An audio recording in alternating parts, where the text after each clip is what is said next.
तो चलिए आज बात करते हैं एक ऐसी अद्भुत कहानी की, एक ऐसे शहर की जो हर साल सर्दियों की धुन से जन्म लेता है। एक आध्यात्मिक महानगर जो पूरी तरह आस्था पर बसा है। जरा उस माहौल को महसूस करने की कोशिश कीजिए। हवा में घुली कपूर की महक, कानों में पड़ती वैदिक मंत्रों की गूंज और हर तरफ भक्ति का एक ऐसा संगीत जो रूह को छू जाए। और ये कोई एक दो दिन की बात नहीं है, पूरे 44 दिन। सोचिए, 44 दिनों तक आस्था का ये सैलाब 3 पवित्र नदियों गंगा, यमुना और अदृश्य सरस्वती के संगम पर उमड़ता रहता था। लेकिन ये समझना बहुत जरूरी है कि ये सिर्फ एक मेला या त्योहार नहीं है।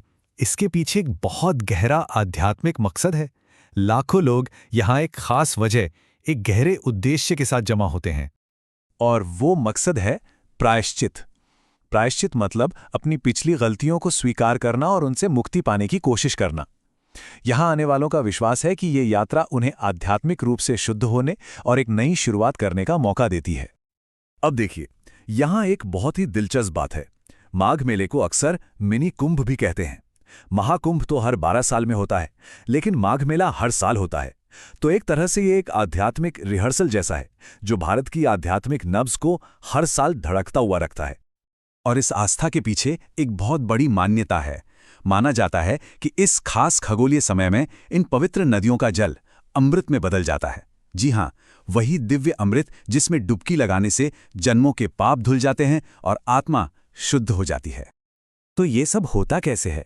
मेले का जो पूरा ताना बाना है, उसका समय कोई ऐसे ही तय नहीं हो जाता। ये सब कुछ ब्रह्मांड की चाल पर निर्भर करता है। मतलब इसका पूरा कैलेंडर चांद और सूरज की गति के हिसाब से तय होता है।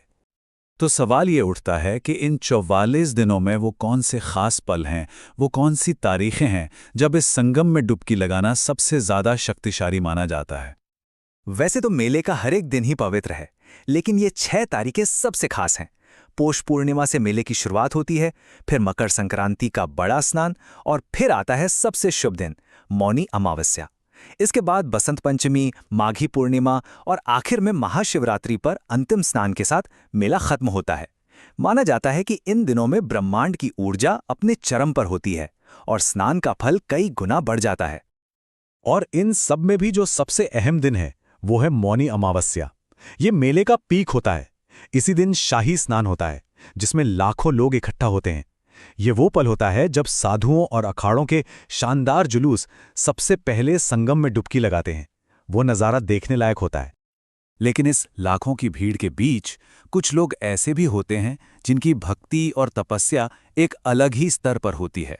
चलिए अब जरा इस भीड़ से हटकर मेले की असली रूह, उसकी आध्यात्मिक धड़कन को समझते हैं। ये है कल्पवास, एक बेहद कठिन व्रत। कल्पवासी का जीवन कैसा होता है, जरा सोचिए। 1 महीने तक दुनिया की हर सुख सुविधा से दूर, सुबह सूरज उगने से पहले उठकर उस बर्फीले ठंडे पानी में डुबकी लगाना और रात को बिस्तर पर नहीं बल्कि नदी किनारे की रेतीली जमीन पर सोना। ये एक बहुत ही कड़े अनुशासन का पालन करते हैं, जैसे मिताहार यानी दिन में सिर्फ एक बार सादा खाना, ब्रह्मचर्य मतलब अपनी इंद्रियों पर पूरा काबू, भूमिशयन यानी जमीन पर सोना जो विनम्रता सिखाता है, और अहिंसा और सत्य का पालन। ये नियम सिर्फ शरीर को तपाना नहीं है, ये सब मिलकर एक आध्यात्मिक रीबर्थ, एक नए जन्म का रास्ता तैयार करते हैं। तो अगर कोई इस यात्रा पर जाने के बारे में सोच रहा है, तो चलिए अब कुछ प्रैक्टिकल बातों पर भी नजर डाल लेते हैं। आखिर इतने बड़े आयोजन में जाना है तो तैयारी भी जरूरी है। रहने के लिए यहाँ हर तरह के ऑप्शन मिल जाते हैं। एक तरफ टेंट सिटी है, जहाँ आपको हीटिंग और वाईफाई वाले लग्जरी टेंट मिल जाएंगे।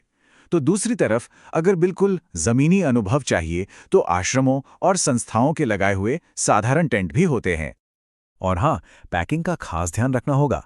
उत्तर भारत की सर्दियां, वो भी नदी के खुले किनारे पर, बहुत ठंडी हो सकती हैं। तो अच्छे गर्म कपड़े, आरामदायक जूते, पावर बैंक और एक छोटी मोटी फर्स्ट एड किट रखना बहुत जरूरी है। तो ये तो हुई प्रैक्टिकल बातें। अब वापस थोड़ा जूम आउट करते हैं और समझते हैं कि भारत के बड़े आध्यात्मिक कैलेंडर में इस मेले की जगह क्या है।